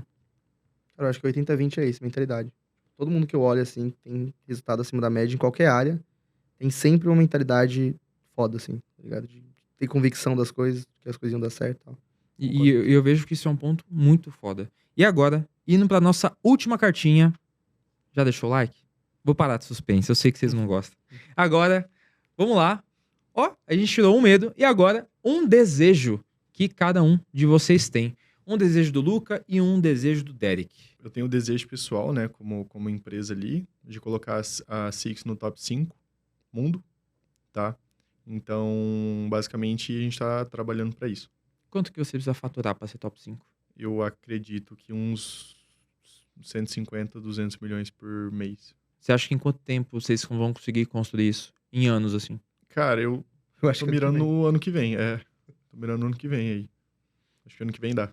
Cara, que foda, mano.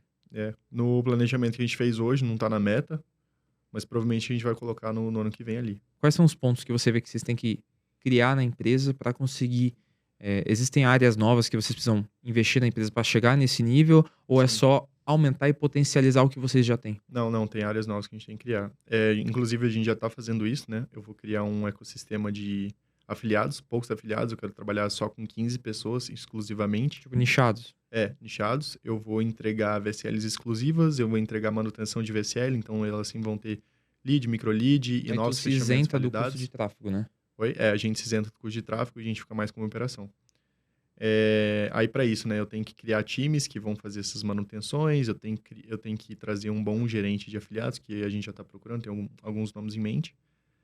Tem que criar gerentes embaixo desse líder de afiliados. E basicamente é isso, mas eu acho que o resto da nossa estrutura ela tá bem preparada para atender essas pessoas. E como que Tá. você meça os afiliados em específico que vão estar prontos para rodar a tua oferta? Cara, então, hoje a gente já tem contato com vários, né? Então, a gente já conhece vários top afiliados globais. E, basicamente, isso já tá meio que sendo feito, assim. Bastante entendeu? brasileiro? Não. Não? Não, muito gringo. Caraca, a maioria é gringo. Maioria, tipo, 90% gringo. Deve ter 2 brasileiros, assim. O resto tudo gringo. Caramba. Então, a gente tá cada vez mais saindo do brasileiro, assim, entendeu? A gente tá querendo grudar mais no pessoal de fora. Por mentalidade também, eles pensam mais, tipo assim, pô... Porque às vezes você pega um brasileiro, ele vai querer modelar a tua oferta, entendeu? É. E aí, o gringo não, ele sabe qual que é o dever dele ali, como... O nível hierárquico e o nível de respeito. Exatamente. Ele provavelmente não vai querer te passar pra trás, entendeu? O brasileiro, Caramba. às vezes, ele vai olhar a tua oferta e vai... E, cara, isso é uma Pegar a merda, tua né? oferta. De manchar o mercado assim com isso. Eu acho muito meio ruim, né? complicado também. Queima muito o Brasil, né? Brasil como país mesmo. Tipo, hoje em dia o pessoal lá de fora já olha o Brasil meio tipo, Uhum. Eu sinto isso também. entendeu? E até a nível de ter os afiliados e tudo mais, você acredita que, então, não é viável? Por exemplo, a gente vê no ClickBank lá diversas, tipo, muita oferta escaladaça, liberando pra muito Aberta. afiliado aberto, assim. Você acha que isso é um tiro no pé? Não acho. É mais modelo mesmo. Tipo, eu quero fazer esse modelo exclusivo, entendeu? Por quê? Porque eu consigo trabalhar com menos gente, que provavelmente vai me trazer 80% da alavancagem Não que vai a queimar oferta tanto aberta vai lead ter. também. Não vai queimar tanto meu produto. Eu consigo criar uma relação mais próxima com esses caras, entendeu? E basicamente é isso. Tipo, eu acho que os dois modelos funcionam, mas o que eu escolhi pra Six foi esse, né? Junto com o meu sócio ali. Eu acho que faz sentido também. Tipo, se você pegar ali, das ofertas que tem, por exemplo, do top 5 pra baixo, provavelmente todas elas faturam mais que a gente com tráfego interno, entendeu? Mesmo tendo um monte de afiliado. Porque, tipo, são afiliados ruins ali, Uhum. muita gente rodou ali e tal, então acaba dificultando mesmo, tá ligado? E outra, tem aquele ponto também, né? Porque quando você roda como afiliado no fechado, eu acho que não pode rodar, tipo, Google, mas, por exemplo, para leads quentes, não sei. Não pode fundo de funil. Isso, para fundo de funil. não pode. Pra público aberto é liberado também ou não pode? Ou Não depende? pode, mas acabam rodando, Acabam entendeu? rodando. Então você fica meio sem controle do que tá acontecendo. Então, isso que eu acho foda, porque como que você consegue bloquear isso? Tipo, Aí você descobre o afiliado e bloqueia na plataforma, mas até você descobrir... O cara já rodou pra caramba, Exato. né? Às vezes o cara roda em outra plataforma também, então é meio foda. Ah, mas bom saber também. Que até como a Cartpanda entrando agora nessa parte de afiliados, a gente tá estruturando. Você deve ter conversado com o Lucas também. Sim. É um ponto que a gente tá focando muito. Sim. Muito nossos esforços. Então, tipo, tá demandando um trabalho absurdo também pra acessibilizar pra quem é gringo também rodar com a Cartpanda. Sim, Então, assim como você tá olhando pra gringa, a gente também tá olhando como startup. Então, tanto que logo mais, até o Will aqui do estúdio, o pessoal do estúdio, vão me clonar com ReiGen pra fazer aquelas partes central de ajuda, tudo pra gringa, tá ligado? Massa. Então, tipo, é um ponto que eu vejo cada vez mais as empresas pra crescer, em vez de você querer crescer no Brasil, você querer crescer no global. Acho que é um outro passo, é um outro ponto. Absurdo. É um passo mais pra empresas maiores, na minha opinião. Também acho. E Derek, qual que é um desejo que tu tem? O mesmo que o dele, falando assim, a nível de negócio, acho que tipo de negócio, na real, é só esse. Agora, a nível de vida, sei lá, ser pai. Top, cara.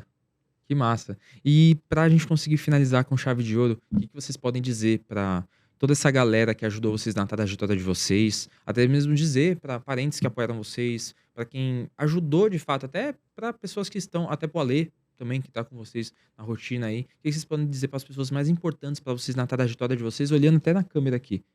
Caraca, eu sou meio ruim nessa parte emocional. Eu sou ruim pra caralho disso. Não, mas fala como se estivesse olhando de fato pra eles, que essa galera tá ouvindo vocês até agora, então com certeza tem um carinho por vocês. Então fala pra eles aí o que vocês podem dizer, até pra agradecer também. Quero agradecer, eu sou bem ruim com isso, mas quero agradecer, né? Tenho realmente uma gratidão ali por todo mundo que acompanhou no processo. E eu acho que quem saiu do funil ali, né? Porque realmente ou não acreditou ou em algum momento descredibilizou. Então, quem ficou até o final, eu sou muito grato, né? Porque tava ali desde o começo.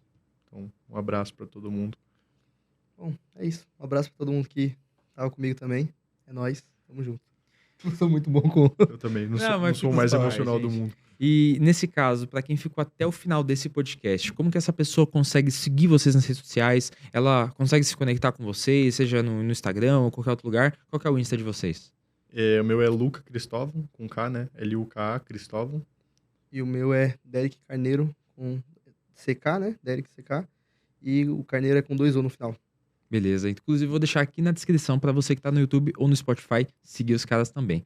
E, manos, queria muito agradecer vocês, porque eu acho que a coisa mais valiosa que vocês têm não é nem o resultado que vocês têm, mas é o tempo de vocês. Então, eu queria agradecer pelo tempo que vocês tiveram, se disporam pra vir aqui no podcast, contar sobre vocês, principalmente falando não só como Cartpanda, mas falando como Felipe, como apresentador, como pessoa. Pra mim, é muito foda ter pessoas como vocês aqui na Cartpanda, rodando com a gente, tendo essa proximidade, porque tanto pra Cartpanda quanto pra mim, é um meio onde fazer networking se torna uma coisa muito valiosa. Então, de fato, obrigado pela presença. A história de vocês é muito foda. Acredito muito no projeto de vocês e acredito que vocês, com certeza, e nesse ano, talvez no próximo ano, nem isso, talvez em menos tempo vocês já consigam bater essas metas que vocês estão colocando no roadmap. Eu acredito muito em vocês e vocês vão conseguir, tenho certeza. Então, obrigado por terem vindo. Obrigado por estarem usando a Cartpanda também. E eu espero de coração ver vocês crescendo cada vez mais. Valeu. Valeu. Tamo junto demais, mano. Tamo junto, Valeu, brother. Luca. Valeu, Tamo junto. Inclusive, Valeu. se você que tá aí em casa gostou desse podcast, já convido você a também seguir a Cartpanda nas nossas redes sociais, que é Cartpanda BR no Instagram, e seguir esse canal aqui no YouTube e também a nossa playlist no Spotify, para você sempre estar acompanhando o podcast toda quinta-feira, 5 horas da tarde. E o melhor, se você está acompanhando pelo Instagram, você vai ficar ligado, porque a gente sempre solta lá todos os eventos que a gente participa, premiações, tudo que a gente está programando para lançar para vocês. E olha, o melhor, você também pode vir aqui no podcast, contar a sua história, inspirar mais pessoas e, principalmente, se você quer não só faturar, mas lucrar muito mais, acompanha esse podcast toda quinta-feira, 5 horas da tarde, que eu tenho certeza que, além de você fazer muito network com a galera que você vai conhecendo aqui no programa, você também vai ter acesso a insights que você só conseguiria pagando uma mentoria caríssima, ou até mesmo se conectando com pessoas que estão no nível muito acima de você. Então, se você gostou, já se inscreve no canal, ativa o sininho para não perder nenhuma notificação, deixa o like e comenta aqui embaixo. O que você achou desse episódio? Tá pelo Spotify? Você também consegue comentar. Arrasta o dedo aqui para baixo. Se você tá treinando, ou às vezes você tá fazendo uma viagem, tá ouvindo a gente pelo CarPlay, deixa aqui depois nos comentários o que você achou desse podcast, se agregou para você e se com certeza você vai colocar alguma coisa que você aprendeu aqui em prática. Eu sou o Felipe, tô ficando por aqui. Até a próxima, pessoal.